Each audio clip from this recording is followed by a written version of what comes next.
Est-ce que vous avez conscience du poids des mots ? On entend beaucoup ces derniers temps tout ce qui concerne le harcèlement scolaire. Comme quoi, de simples mots peuvent avoir un impact mais dévastateur sur quelqu'un. Combien une parole en fait blessante, une parole qui peut-être était juste, mais apportée avec tellement un manque d'amour, avec tellement un manque de tact, que la personne a été complètement blessée et complètement brisée.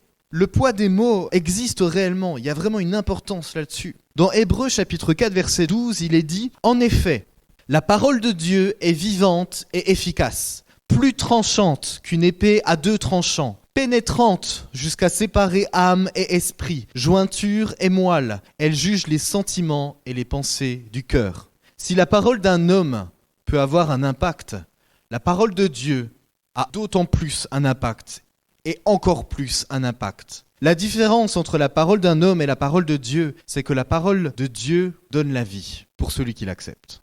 La parole de Dieu est vivante et efficace. Si on devait traduire mot à mot, on dirait que la parole de Dieu est énergique. C'est assez intéressant comme traduction. Il y a une énergie dans la parole de Dieu. Je ne suis pas en train de vous parler de choses bizarres, vous dire qu'il y a des énergies, tout ça. Non. C'est pour vous dire que la parole de Dieu est quelque chose qui est vivant, qui bouge, qui est là et qui a un impact. C'est la parole de Dieu qui a appelé à existence les choses qui ne sont pas. Elle est efficace au point que jamais elle ne s'adresse en vain à aucun homme, mais opère en chacun soit la repentance qui mène au salut, soit la résistance et la condamnation. Des fois, on peut se dire, mais je prie pour telle personne, je prie, et puis cette personne ne se convertit pas, et puis finalement, tu la vois peut-être finir ses jours, elle ne s'est pas convertie. Et là, on se dit, mais Seigneur, tu n'as pas agi. Si on dit que la parole de Dieu est vivante et efficace, lorsque une parole sort de la bouche de Dieu, elle ne revient jamais à lui sans avoir fait son effet. Seigneur, cette personne est morte, elle ne s'est pas convertie. Mais si, lorsque la parole de Dieu sort de la bouche de Dieu, elle produit la vie, mais pour celui qui l'accepte. Et celui qui ne l'accepte pas, c'est sa responsabilité. Mais la parole de Dieu est efficace, toujours. La parole de Dieu est toujours vivante, sans cesse. Alors j'aimerais ce matin qu'on voit 3 points. La première chose, c'est de proclamer la vie sur qui nous sommes. Ce matin, c'était le baptême de Jacqueline et ça a été une excellente proclamation de vie sur Jacqueline en fait. Parce qu'au travers du baptême, on sait qu'il y a cette renaissance, cette nouvelle création, cette nouvelle créature et qu'il y a un acte d'obéissance. À un moment donné, Jacqueline s'est convertie il y a quand même de nombreuses années, ça date pas d'hier. Mais le Saint-Esprit est venu convaincre Jacqueline de péché, de justice et de jugement. C'est le Saint-Esprit qui est venu et il y a eu une conviction au fond du cœur de Jacqueline qu'elle avait besoin de Jésus. Et le Saint-Esprit a agi dans la vie de Jacqueline, main dans la main avec la parole de Dieu. Dans Genèse chapitre 1, on nous dit que avant que la parole de Dieu fasse son effet et crée toute chose, le Saint-Esprit planait, se mouvait au-dessus des eaux, au-dessus du néant. C'est comme si finalement, alors que la terre était vide et informe, le Saint-Esprit se mouvait au-dessus d'elle. Et tout d'un coup, la parole de Dieu agit et la vie arrive. Et c'est la même chose dans chacune de nos vies. Alors que nos vies sont remplies de ténèbres, alors que nos vies sont remplies d'ombre, le Saint-Esprit commence à venir. Il est là, juste au-dessus de nous. Il commence à nous convaincre de péché, de justice et de jugement. Et la parole arrive et nous donne la vie. Et quelle est cette parole ? 2 Corinthiens chapitre 5 verset 17. « Si quelqu'un est en Christ, il est une nouvelle créature. Les choses anciennes sont passées. Voici, toutes choses sont devenues nouvelles. » La parole de Dieu qui crée la vie à partir de rien.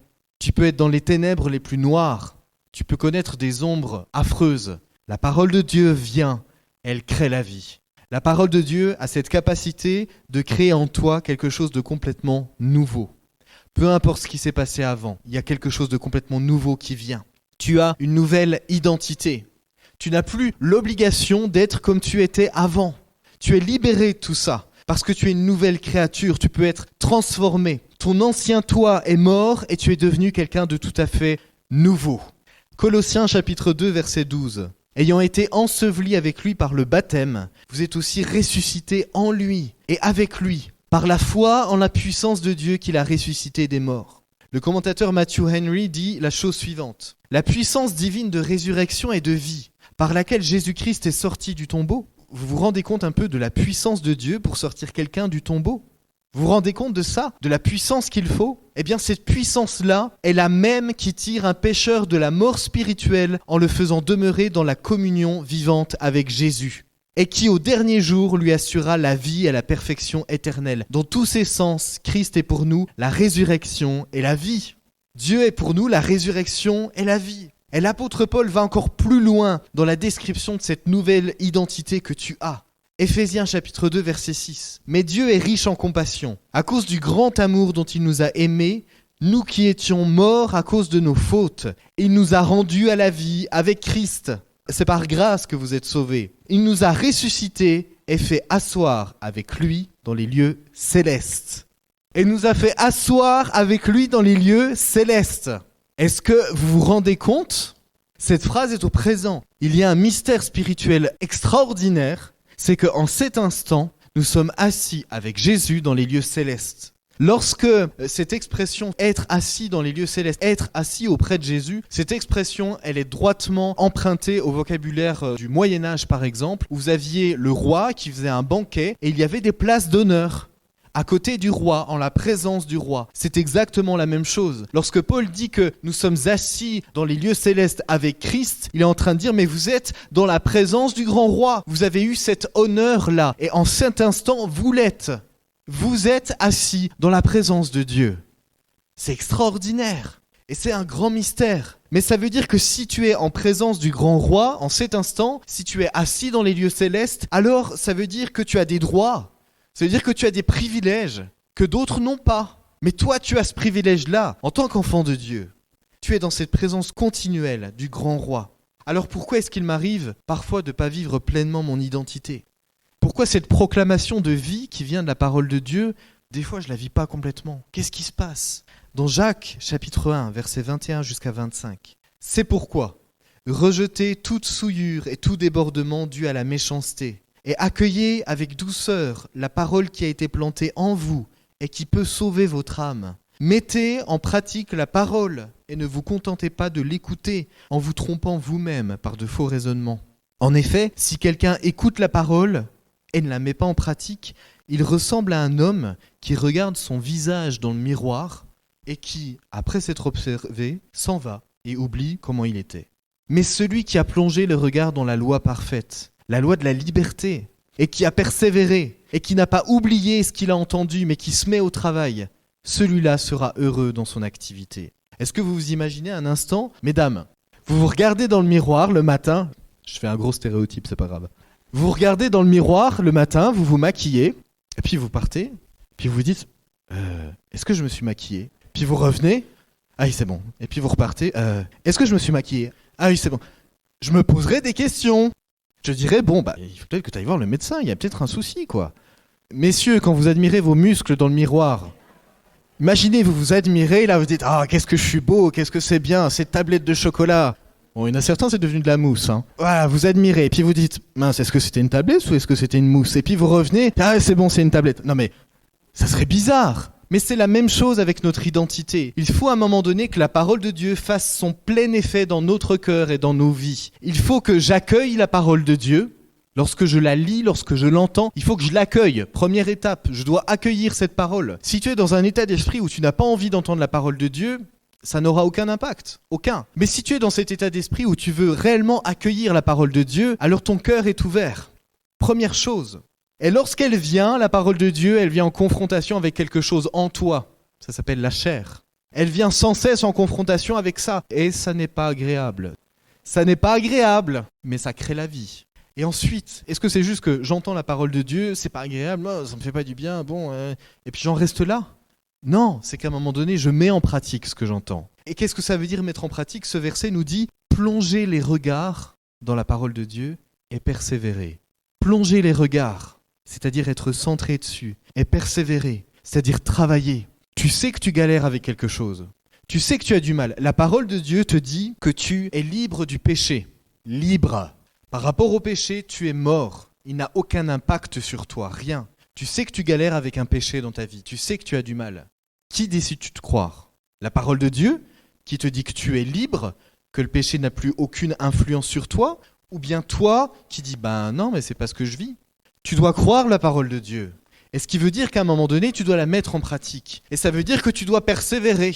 Ça veut dire que si tu as du mal avec quelque chose, il faut que tu proclames la vie jusqu'au bout. Ça veut dire qu'il faut que tu persévères dans la parole de Dieu par rapport à ton problème. Jusqu'à ce que la seule vérité qui s'impose dans ta vie et que tu vives enfin, ça soit la parole de Dieu. La promesse, c'est quoi ? Le verset nous dit « Celui qui n'a pas oublié ce qu'il a entendu mais qui se met au travail, celui-là sera heureux dans son activité. » La vie vient, la vie est là. La promesse, c'est ça. La promesse, c'est le bonheur. Trop souvent, on ne vit pas la joie, le bonheur et la plénitude de ce que Dieu veut nous donner parce qu'on fait des compromis dans le fait d'accueillir la parole de Dieu, dans le fait de la mettre en pratique ou dans le fait de persévérer. 3 étapes. Et parfois, on fait des compromis sur une ou plusieurs de ces étapes-là. Parfois, on fait des compromis sur le fait d'accueillir la parole de Dieu. J'ai pas envie d'aller le dimanche matin à l'église. J'ai pas envie d'écouter quelqu'un me parler de Dieu. C'est un compromis. Parfois, on fait un compromis avec le fait de mettre en pratique la parole de Dieu dans certains sujets de nos vies. Mais c'est un compromis et ça ne crée pas la vie. Et parfois, on fait des compromis sur autre chose et beaucoup d'enfants de Dieu font des compromis sur ça. Et je me dresse pas en exemple parfait. Parfois, je crois que tout à chacun, je crois que je fais aussi des compromis sur le fait de persévérer dans la parole de Dieu. Parce que je m'arrête. Et je suis pas censé m'arrêter. Parce que si je veux voir la vie de Dieu dans ma vie, il faut que je persévère. Le second point que je voulais voir avec vous, c'était proclamer la vie sur ceux qui t'entourent. Est-ce que tu sais que l'un des grands défis de l'Église, c'est les relations ? Pourquoi ? Parce que l'adversaire attaque toujours là-dessus. Parce qu'il sait que s'il attaque là-dessus, la promesse de Dieu qui est de dire que c'est à l'amour que vous vous portez les uns aux autres que les autres verront que vous êtes chrétiens, il sait que ça ne produira pas d'effet. Vous vous rendez compte de cette promesse qu'il y a dans la parole de Dieu que si nous avons de l'amour les uns pour les autres, et si nous le manifestons, ceux de l'extérieur le voient et savent que nous sommes chrétiens. Vous vous rendez compte de la puissance qu'il y a dans cette parole-là ? Alors c'est pas étonnant de voir l'adversaire s'attaquer aux relations dans l'Église. Créer des divisions, créer des disputes, créer des jalousies, créer des querelles. C'est normal en fait. Vous connaissez ce verset qu'on cite souvent au mariage dans 1 Corinthiens chapitre 13 ? Ça commence au verset 4. L'amour est patient, plein de bonté. Vous le connaissez par cœur, non ? L'amour ne soupçonne pas le mal.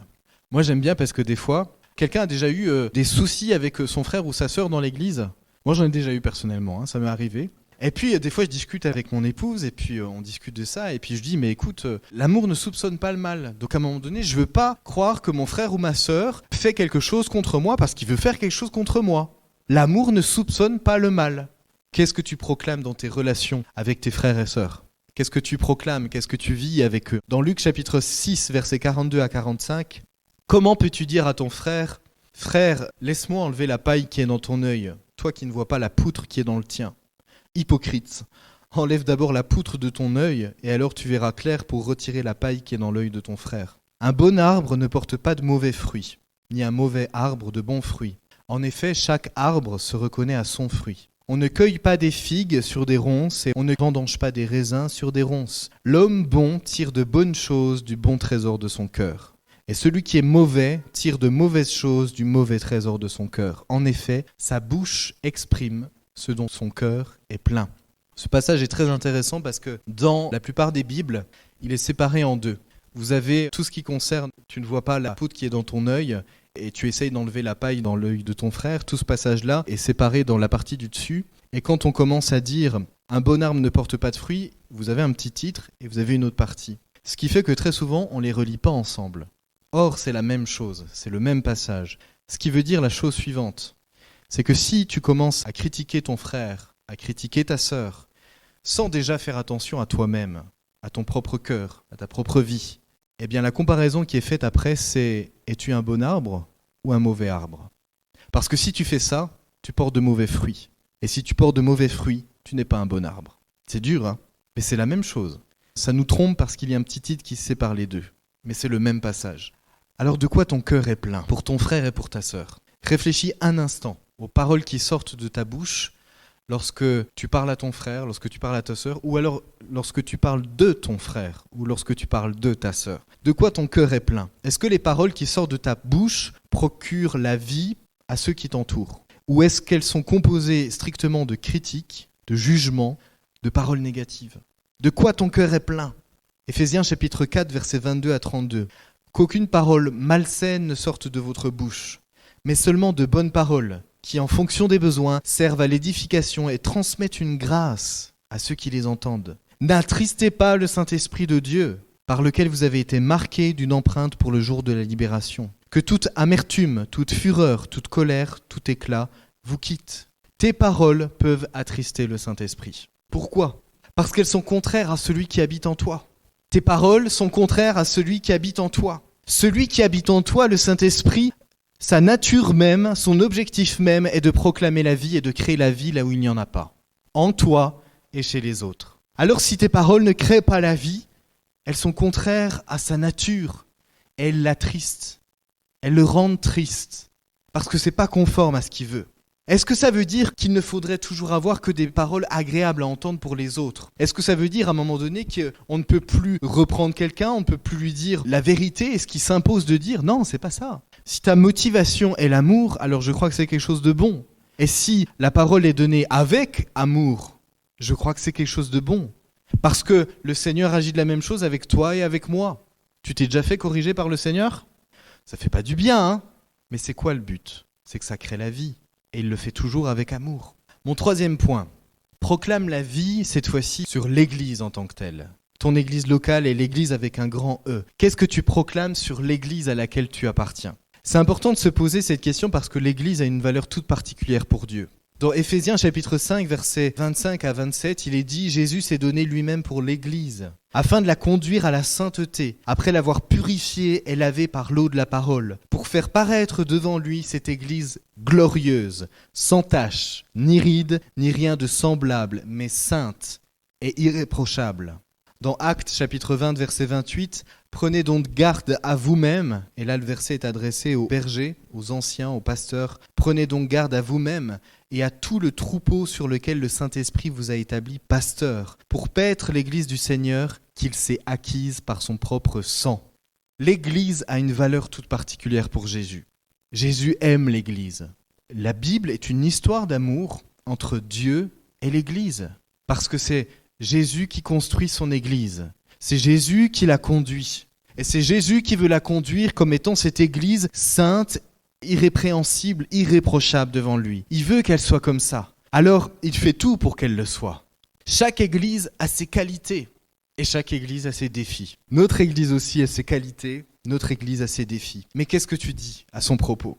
Qu'est-ce que tu dis sur ton Église ? On va se dire les vraies choses, comme disent les Québécois. On a beaucoup de défis devant nous. Bonne nouvelle, c'est de cette manière que nous allons voir Dieu agir, dans la mesure où on s'attend à lui et où on le cherche. Dieu n'agit pas au milieu de personnes qui ne s'attendent pas à le voir agir. Si l'Église s'oppose à l'action de Dieu, si l'Église s'oppose à l'action du Saint-Esprit, elle est sur une voie dangereuse, réellement dangereuse. Tout comme Jacqueline, je viens d'une assemblée de frères, qui était anciennement une assemblée d'arbistes. Cette assemblée, je le dis avec beaucoup de respect, mais aussi beaucoup de vérité. J'ai appris dans cette assemblée à chérir la parole de Dieu, réellement. Vous voulez voir des gens qui aiment la parole de Dieu, discuter avec des gens qui viennent d'assemblées de frères ou des gens d'arbistes. Ils aiment la parole de Dieu. Et j'ai appris dans cette église, sincèrement, à aimer la parole de Dieu. Mais cette église ne prêchait pas, n'enseignait pas et ne s'attendait pas à ce que le Saint-Esprit agisse. Et elle a limité l'action du Saint-Esprit. Aujourd'hui, cette église n'existe plus. Je suis extrêmement solennel, extrêmement sérieux ce matin, mais parce que c'est le Saint-Esprit qui le dit. Si vous voulez contenir l'action du Saint-Esprit, si vous voulez le mettre dans une boîte, le Saint-Esprit s'en va. Le Saint-Esprit n'agit plus. Alors que nous ne soyons pas une église qui met le Saint-Esprit dans une boîte, que nous ne soyons pas une église qui ne veut pas voir le Saint-Esprit agir. Et je prie pour tous ceux qui sont là, qui sont d'églises extérieures, que vos églises ne mettent jamais le Saint-Esprit dans une boîte.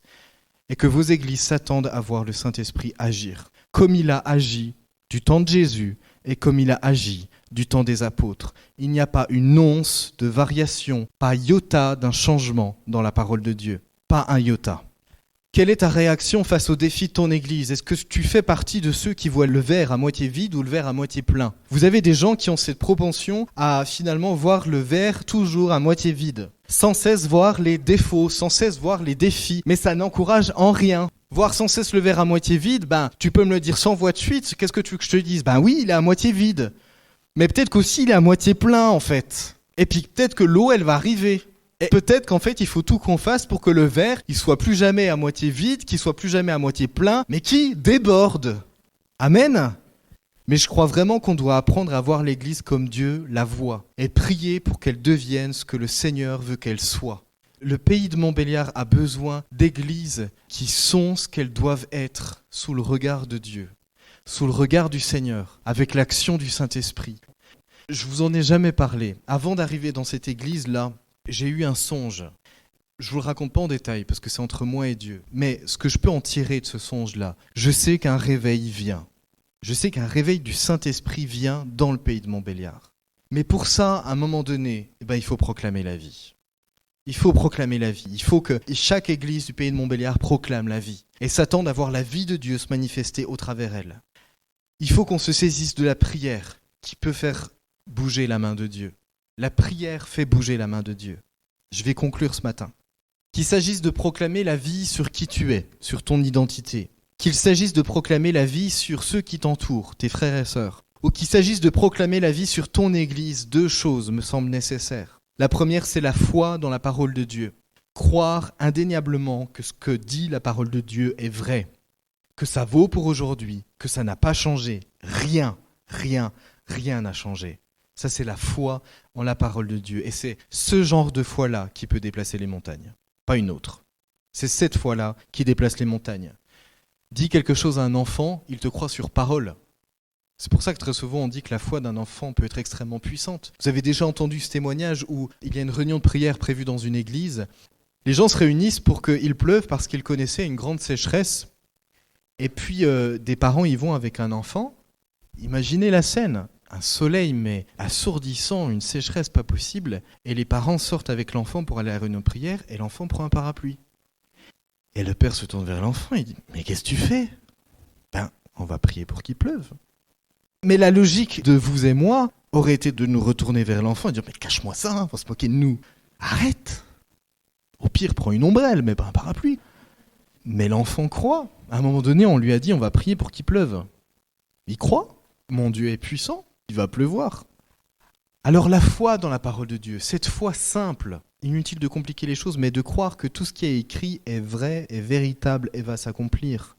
Et ensuite, la deuxième chose, c'est qu'il faut une intention, il faut une décision. Parce que la foi qui ne s'accompagne pas d'une décision, d'une intention des œuvres, est morte. Dis-moi que tu as la foi sans les œuvres, je te montrerai par mes œuvres que j'ai la foi. La foi s'accompagne d'œuvres, donc la foi s'accompagne d'une intention et d'une décision de croire que oui, Dieu proclame la vie sur qui je suis. Oui, Dieu proclame la vie sur ceux qui m'entourent, alors je dois aussi proclamer la vie sur ceux qui m'entourent. Et oui, Dieu proclame la vie sur mon Église, alors je veux proclamer la vie sur mon Église, peu importe les défis qui sont devant elle. Soyez simplement certains d'être dans un endroit et dans un lieu où vous savez que les gens s'attendent à voir Dieu agir. Soyez simplement certains de ça. Et si vous êtes dans ce genre de lieu-là, alors tout va bien, il va agir. On va prier ensemble. Seigneur, merci pour ta parole parce qu'elle nous enseigne qu'elle est puissante. Seigneur, ce qui sort de ta bouche ne revient jamais à toi sans avoir fait ce pourquoi tu l'as envoyé. C'est une absolue certitude. Lorsque tu parles, la chose arrive. Lorsque tu as parlé sur nos vies, lorsque tu as décidé un jour que nous t'appartiendrions, alors nous t'avons appartenu. Lorsque tu as décidé que tu allais nous sortir des ténèbres, lorsque tu as dit que tu nous as aimés, lorsque tu as dit « je vais le sauver », tu l'as fait. Seigneur, ta promesse est vraie, elle est juste, elle est éternelle. Je te prie, Seigneur, pour ceux qui ont du mal avec leur identité d'enfants de Dieu. Je te prie, Seigneur, qu'ils découvrent dans ta parole combien ils sont libérés du péché, combien ils sont libérés de leur ancienne manière de vivre et combien ils peuvent vivre en nouveauté de vie. Et je te prie qu'ils persévèrent là-dedans, Seigneur. Je te prie pour ceux qui ont du mal avec des situations où leurs frères ou leurs sœurs sont impliqués. Seigneur, combien c'est parfois difficile de proclamer la vie dans ce genre de situation. Combien c'est parfois difficile d'avoir une parole agréable et douce. Seigneur, quand les choses sont difficiles. Seigneur, viens donner ta joie, viens donner ta paix dans ces situations-là. Seigneur, que nous soyons en mesure de proclamer sans cesse la vie sur ceux qui nous entourent. Et que nous soyons en mesure de proclamer ta vie sur ton Église. Ce matin, je n'ai pas voulu que mes propos soient offensants pour quelqu'un. Mon but n'est pas de critiquer l'Église du Seigneur, parce qu'il l'aime et qu'il l'a acquise à un grand prix. Mon but n'était pas d'être offensant, mais mon but, c'est de prêcher ta parole. Et ta parole nous enseigne de te rechercher. Et ta parole nous demande d'enseigner ce qu'il y a dedans, d'enseigner ton Saint-Esprit. Alors Seigneur, je te prie vraiment pour notre Église, que ton Saint-Esprit se manifeste. Seigneur, le pays de Montbéliard a besoin de ton Saint-Esprit. Et Saint-Esprit, viens, parce qu'on a besoin de toi. On ne peut rien faire sans toi. Alors viens, je t'en supplie. C'est le cri de ton Église ce matin. Viens. Merci Seigneur parce que tu nous accompagnes. Merci Jésus. Amen.